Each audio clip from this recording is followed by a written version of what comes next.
नमस्कार दोस्तों, welcome to my YouTube channels. तो आज हम लोग जो है लेसन 4 का जो है आखिरी वीडियो देखने वाले हैं। ओके, जिसमें जो हम लोग करने वाले हैं कंप्लीट। ठीक, कुछ इंपॉर्टेंट जो रिएक्शंस हैं उसको देखेंगे और कुछ इंपॉर्टेंट हेडिंग है। तो चलिए विदाउट समय गवाए हुए स्टार्ट करते हैं। तो क्या है हमारा सहसंयोजी आबंध। फर्स्ट हेडिंग है हमारा क्या है, सहसंयोजी आबंध।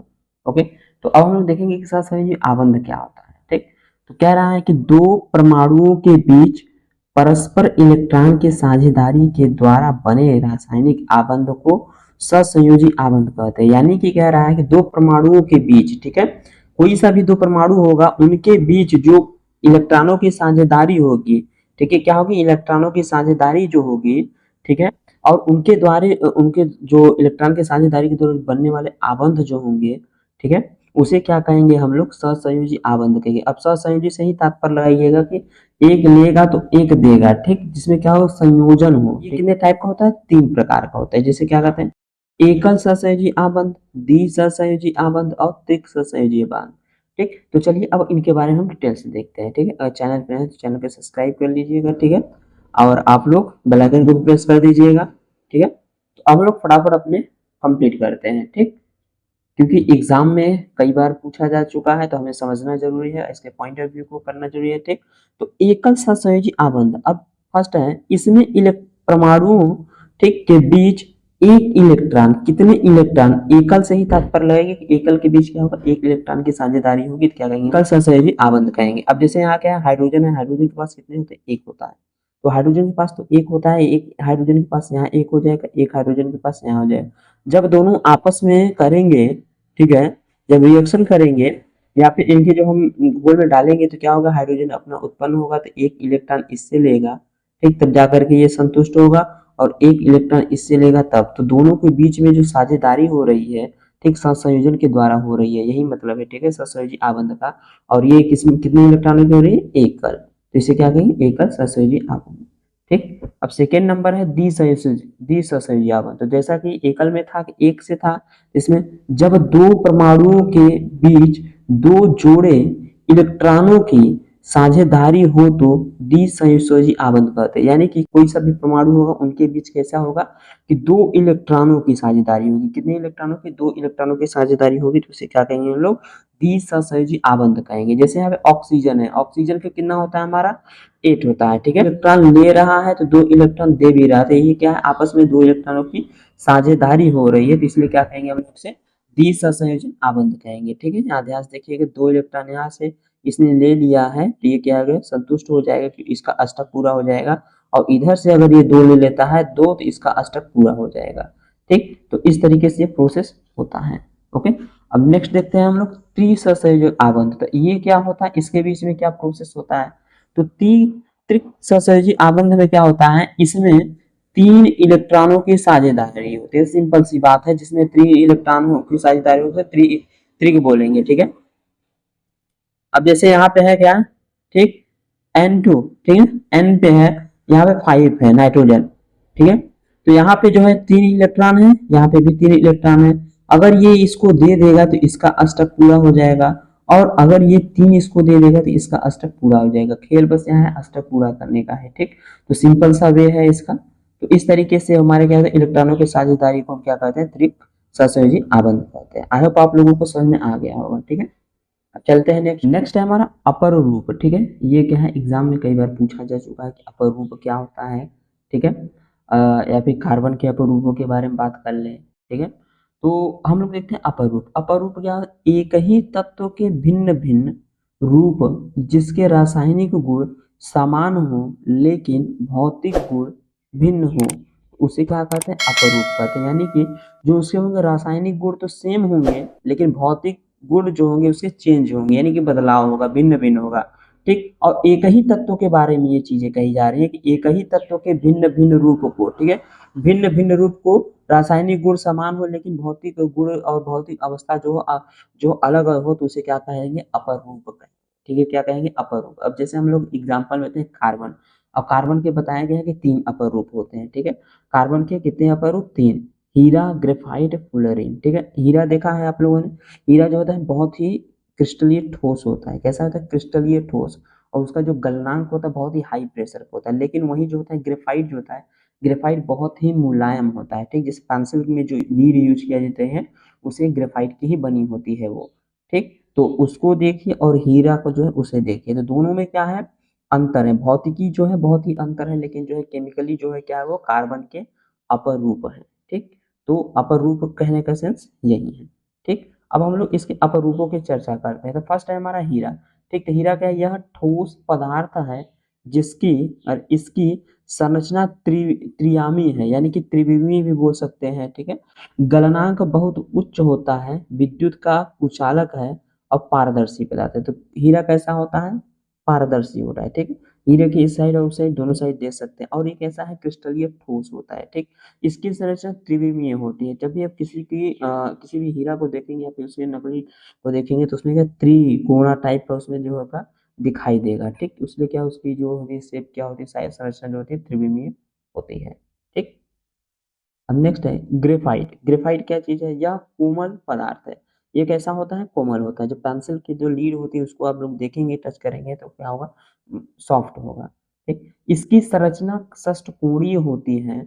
इसका गलनांक हीरे से काफी कम होता है। यह विद्युत का सुचालक अपारदर्शी है, ठीक है।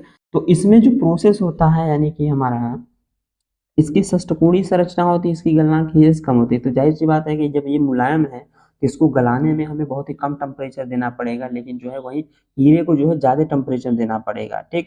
और जो होता है ग्रेफाइट हमारा विद्युत का सुचालक है, यानी कि इलेक्ट्रिसिटी जो है हमारा प्रवाहित इसमें हो जाएगी।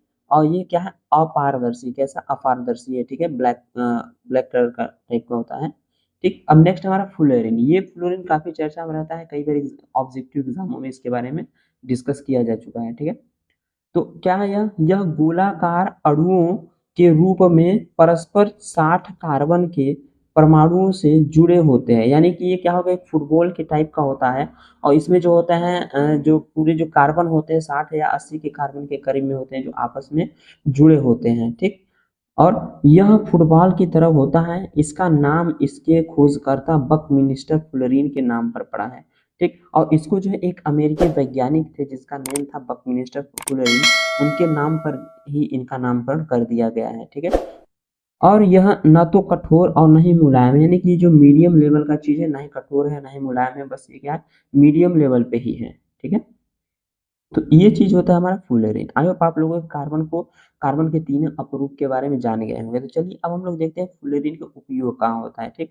वैसे हीरा और ग्रेफाइट के उपयोग के बारे में आप लोग जानते हो कि हीरा का जो है पेंसिल के लीड के रूप में यूज किया जाता है, और जो अदर चीजों में यूज किया जाता है। हीरा क्या है, आभूषण के रूप में, और जो होता है जो ठोस चीजें होती है जैसे पत्थर वगैरह होते हैं उसको जो है पीसने के रूप में जो यूज किए जाते हैं, उसके रूप में भी हीरे का यूज होता है, ठीक। अब चलिए देखते हैं हम नेक्स्ट को, देखते हैं तो उपयोग, ठीक है।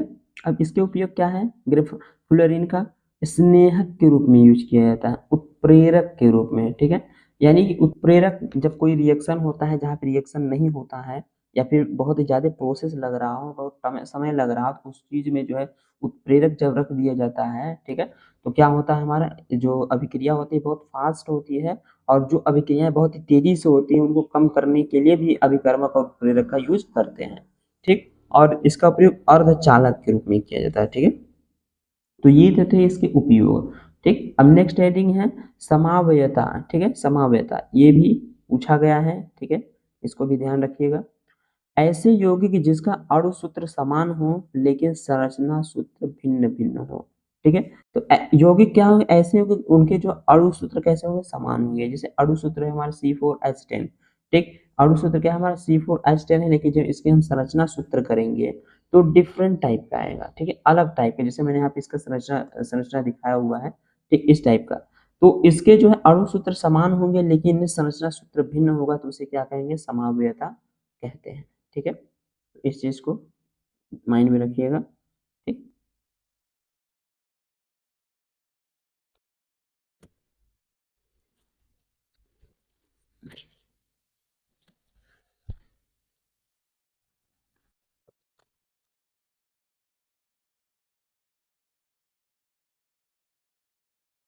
नेक्स्ट रीडिंग है हमारा समजातीय श्रेणी, ठीक है।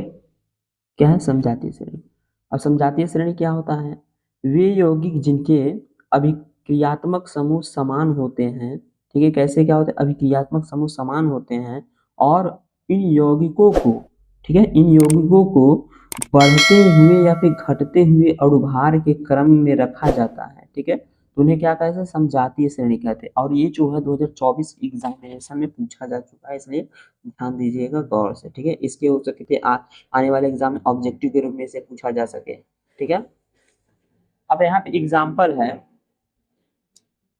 ठीक, जैसा इसने बोला कि वे यौगिक जिनके क्रियात्मक समूह समान है। अब जैसे क्रियात्मक समूह इसके क्या होंगे? समान होंगे, ठीक, और जो है इन यौगिकों को बढ़ते हुए या फिर घटते हुए क्रम के अणुभार में रखा जाए, जैसे क्या यहाँ पे CH4 है, CH2, CH5, CH3, OH, ठीक, C2H5, OH। अब यहाँ पे क्या है? क्रियात्मक समूह क्या है? दोनों के समान है, ठीक, क्रियात्मक समूह समान है। अब लेकिन इनके क्या है? घट, यहाँ पे क्या है? कम है, यहाँ पे ज्यादा है, ठीक, तो बढ़ते क्रम में भी लगाया गया है, तो घटते या बढ़ते क्रम में भी लगाया जा सकता है। और इसके जो क्रियात्मक समूह समान होंगे तो उसे क्या कहेंगे लोग? समजातीय श्रेणी कहेंगे। दहन क्या है? सभी अपरूपों में कार्बन ऑक्सीजन के दहन करके ऊष्मा एवं प्रकाश के साथ CO2 देता है। यानी कि दहन प्रोसेस वो होता है जिसमें क्या होता है? सभी के साथ हम जब कार्बन ऑक्सीजन में दहन करते हैं तो क्या हमारा निकलता है? प्रकाश, हीट निकलेगा, ठीक है। जैसे किसी भी लकड़ी को जलाते हैं या फिर जो गैस जो होता है, नेचुरल गैस होता है, जब उसको जलाते हैं तो उसमें से जो निकलता है, ठीक है, गैस में से तो नहीं निकलेगा, लेकिन जब लकड़ी वगैरह जलाएंगे तो उसमें क्या होगा? हमारा ब्लैक ब्लैक जो धुंध होता है, धुआं होता है, उसमें कार्बन डाइऑक्साइड और कार्बन मोनोऑक्साइड्स होते हैं, ठीक, तो वो जो होते हैं ऑक्सीजन के अवस्था में जलते हैं, ठीक है, ऑक्सीजन की उपस्थिति में जलते हैं, ठीक है। तो वही प्रोसेस यहाँ पे क्या है? दहन है। तो सभी अपरूपों में कार्बन ऑक्सीजन के दहन करके ऊष्मा एवं प्रकाश के साथ CO2 देता है, ठीक, यहाँ पे C+O, तो यहाँ पे CO2 ऊष्मा एवं प्रकाश, ठीक है। जब जलेगी लकड़ी तो लाइट निकलेगी, उसके साथ हीट भी निकलेगा, तो हीट क्या हमारा? ऊष्मा है, ठीक, और उसके साथ जो धुआं के रूप में निकलता है CO2 है। वह अभिक्रिया जिसमें अभिकर्मक का पदार्थ में किसी छोटे अणु के त्याग के बिना ही पूर्णतः योग होता है, उस उसे क्या कहते हैं? योगात्मक अभिक्रिया कहलाती है। अब जैसे यहाँ पे है एग्जाम्पल में R C double bond C और RR, ठीक, RR क्या है? इसका सूत्र है, R की जगह पे हम लोग CH3 CH ये सब लगते हैं, कार्बन और हाइड्रोजन को